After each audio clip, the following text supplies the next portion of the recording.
A former Washington insider is here with his views of Iran. Robert Gates served 8 presidents in both parties. He was defense secretary and led the CIA. He is now president of the Boy Scouts of America. His new book is called A Passion for Leadership, Lessons on Change and Reform from 50 Years of Public Service. We're pleased to welcome Secretary Gates back to Studio 57. Welcome. Thank you. Good to see you. Thank you very much. We have much to talk about, including leadership in your book. Let's start with Iran and this deal. How do you see this hostage, the release of the hostages and Iran getting back some people that had been convicted? Well, you know, we've made deals like this many times in the past with the Soviets, with other countries. And there's always been criticism. Did you get enough for what you got?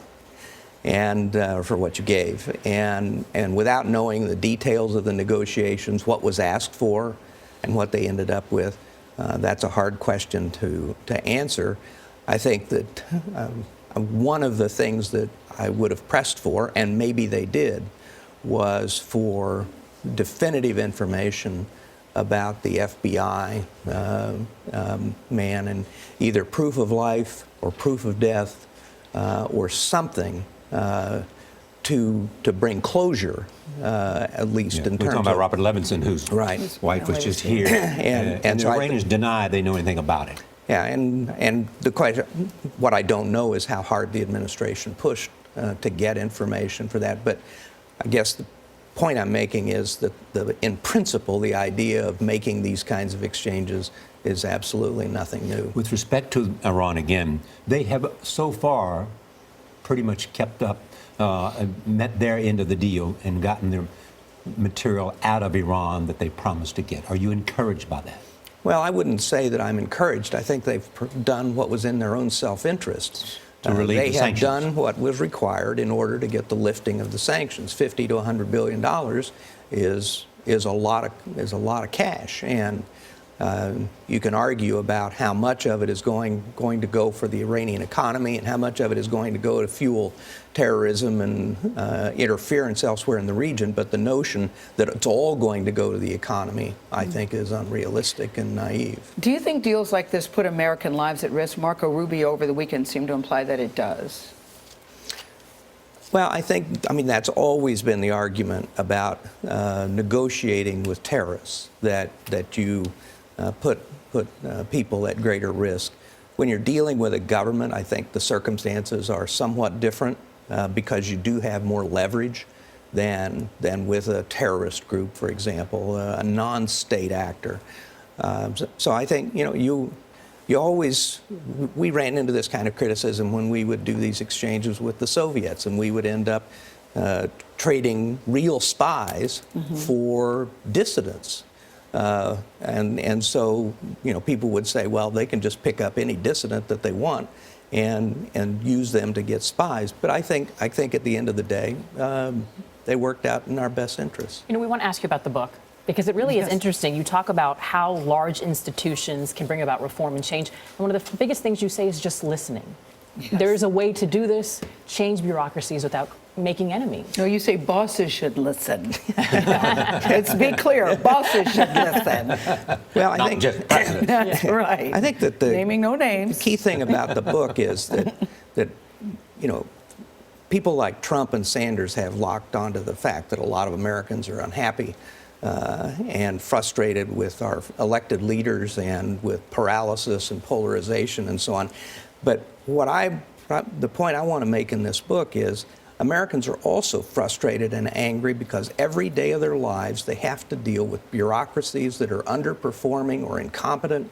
They're often arrogant, and it doesn't have to be that way. And these bureaucracies, and whether it's a little organization, whether it's in the private sector or in government at any level, these organizations can be changed, can be reformed, and this book is basically how you do that. Yeah, you talked about the reality of bureaucracies, that they're a part of our life no matter who we are, including standing in line. When was the last time you, Robert Gates, stood in line? At a deli here in New York yesterday. Of course, in New York. I knew you'd have an answer to that. I was wondering, but you talk about your own. Go ahead, Charlie. Go ahead. I just want to come to one interesting thing about the Iran-Contra deal, which you were involved in. You were then a deputy to the CIA director. You make an interesting point. You said, while I did nothing wrong, I didn't do enough. Yeah, I specifically say I didn't do enough right. Right. I did, as well as you say, and one of my regrets, I remember George Shultz writing in his memoir that he didn't give himself very high marks in terms of how he had dealt with Iran-Contra, and I think that one of the lessons, the big lesson that I learned from that whole episode, was the importance of what the military would call square corners. That everything does need to be done according to the book, and you do need to not just observe the rules, but the spirit of the rules, and making sure that government operates well inside the baselines, if you will. You have to be transparent and accountable for your own actions. Absolutely, absolutely. Can I just ask you one quick question about the fight against ISIS? Are we doing everything so far we should be doing? I think we are slowly moving to where we are doing what we should be Slowly doing. moving is not complimentary. That's because months ago, I and others were saying we need more special forces on the ground. We need forward air controllers and spotters. We need to have trainers down to the battalion level. We need to have trainers with the Sunni tribes, with the Kurds, as well as with the Iraqi security forces. And we need to have a safe haven in Syria. Now, the administration has moved more special forces. They have increased the tempo of the fighter support. They have increased the training. They are working with the tribes. But it's taken them months and months to get to this point. And one of the points about this campaign that nobody seems to be focused on is that every place that has been liberated is in complete ruins. Every Libya. one of these, say, Kobani, Ramadi, Oh, I see, yeah. Baji, Sinjar, they are all destroyed. And the question is, who's going to pay to rebuild them? And they're all basically Sunni sites. Can I just say one closing thing about your book? Because you talk about how leadership applies regardless of what you're doing. You talk about the mistakes you made with the CIA, with A&M, being a Boy Scout leader, that there are lessons no matter what you do that are really common in the leadership experience. Yeah, absolutely. And We have to go, We unfortunately. have to go. The book is A Passion for Leadership. Yes. Goes on sale tomorrow. Tomorrow. Bob Gates.